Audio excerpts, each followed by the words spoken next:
What's up, World Spartan Tribe? This is World Spartan 125, back for yet another great reaction.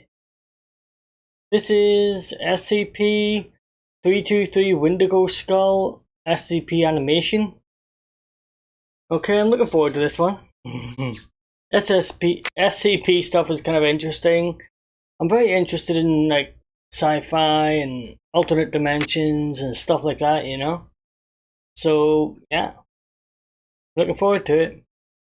This is a requested video, and if you'd like me to react to any other video, just leave it in the comment section down below, and I'll get to it as soon as I can. I'll be leaving links in the description down below for this video and this channel, so check out my links while you're there as well, yeah? Okay, let's jump in. When I was made to kill, I thought of this, and it calmed me. Hello everybody, I'm TheRubber. Today, we bring you SCP Foundation Euclid Class Object SCP-323. SCP-323, also known as Wendigo Skull, is the skull of an unidentified cervid measuring 55 centimeters long, 27 centimeters wide, and 31 centimeters tall.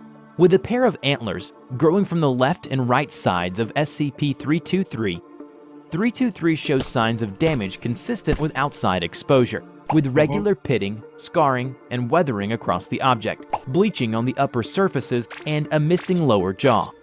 The rear of the skull features an approximately centered ovoid gap, measuring 25 centimeters high and 23 centimeters wide, giving access to an interior space 16 centimeters deep.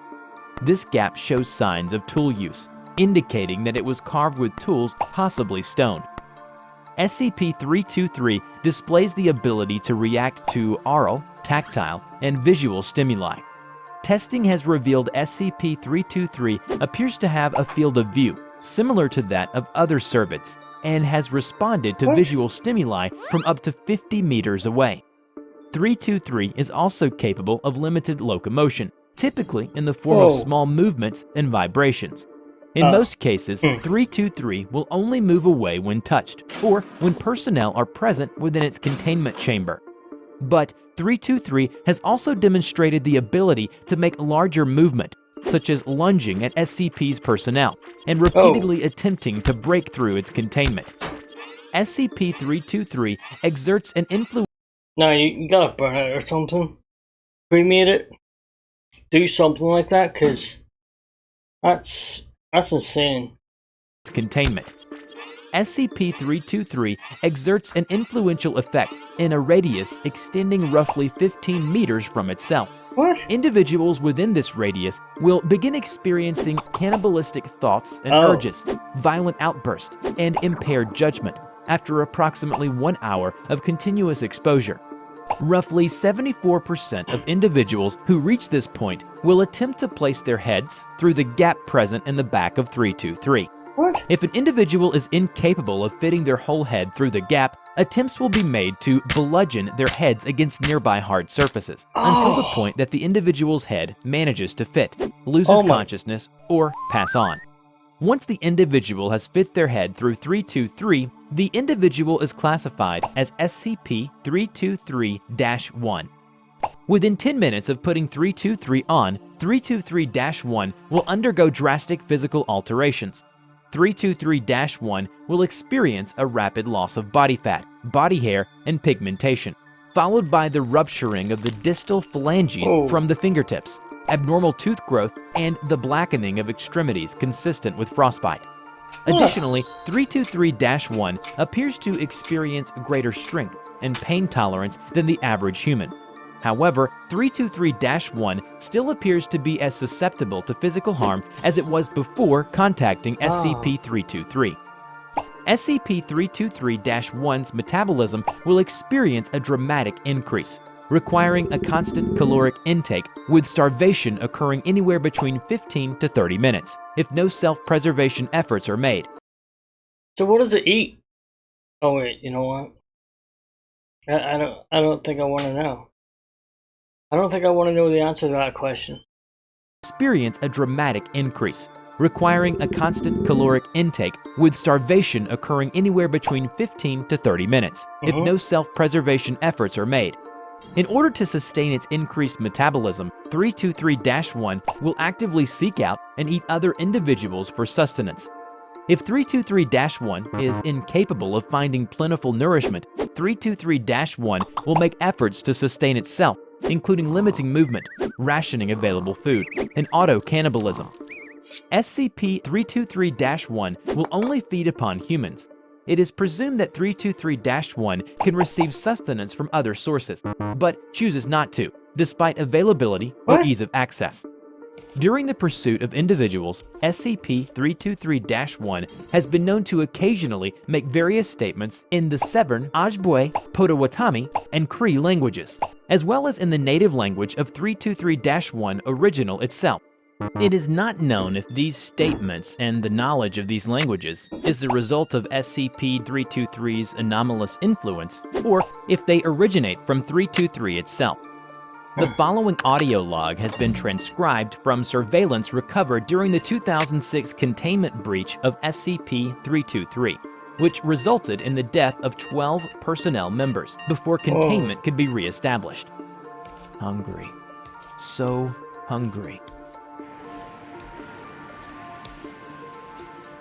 Yeah. I must eat. So very hungry. Always, always hungry.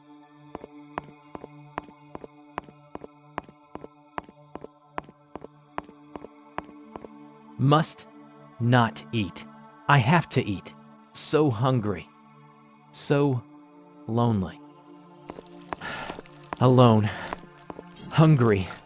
Should eat. Must eat them all. I must eat to know warmth.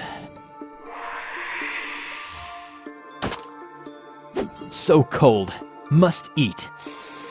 SCP-323 was first discovered on December 9, 1997, in the Bittern Lake Reserve, part of the Lakla Runge First Nation in Canada. A small and unregistered community had been sustaining an active SCP-323-1 by routinely murdering individuals and leaving them out as an appeasement to 323-1. Investigation revealed that many people were involved, and these people were amnesticized after being interviewed, and a cover story involving an unidentified serial killer was propagated. Unfortunately, the 323-1 died of starvation during its transfer to Site-91. James Namagus, an individual involved in the murders and sustaining of SCP-323-1 prior to its containment, was brought in by a professor from the Foundation for questioning. James remained unusually calm throughout and after the interview. James told the professor that he involved in moving the bodies for the Wendigo to eat. Here, Wendigo refers to the 323-1 instance. His elders told them a story of the Cree men, back when fighting was common, who tried to control the Wendigo to give his people an advantage. When asked about how they first encountered Wendigo, he said, "One night, I heard yelling all around the village. A warped man walked out of the woods, killed our friends right in front of us. Sometimes it would stare more than it would make to kill, try to talk to you. It whispered at me, 'Come and eat.' It made me cold in my bones. Then I felt like I could understand the warped man, the Wendigo, and that we could leave with him like we all do when we pass. When I was made to kill, I thought of this and it calmed me. I didn't run. It would look at me sometimes. I could hear him in my mind. I could feel him watching me from out of my own eyes. This helped me watch these people die, and I hoped it would pass on my family." Following the interview, James was administered amnestics and was reintroduced to his community. SCP-323 is to be kept in a 17 cubic meters Wait. What's amnestist?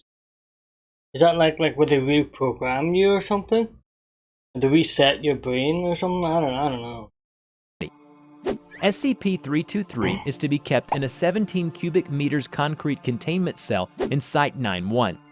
It is to be restrained in the center of the cell with a 1 cubic meter container of 8.8 centimeter thick transparent armor. The container must be lined with a one-way laminate, which has one electronically locked access port. This container is to be internally lit, with the surrounding cell kept dimmer to facilitate the one-way laminate. The cell is to be surveyed remotely at all times, and any signs of activity are to be reported. No personnel are to enter SCP-323's containment cell except to examine the integrity of SCP-323's restraint measures. The restraint measures are to be examined bi-weekly, and any signs of damage are to be repaired immediately. All personnel who enter 323's containment cell are to be accompanied by an armed guard. Personnel are not to be within 323's containment cell for longer than 45 minutes. And any communication around 323 is to be written or spoken in a language other than English or French. In the event that 323 breaches containment and an instance of 323-1 is formed, personnel are to evacuate Site-91 and the site is to be locked down. Remote units are to be deployed to destroy the body of 323-1. Following this, armed personnel may be sent in to re-establish the containment of SCP-323. Before we end this video, we are proud to present these incredibly sweet pieces of fan art. A big thank you to all of you. You can now send us your fan art.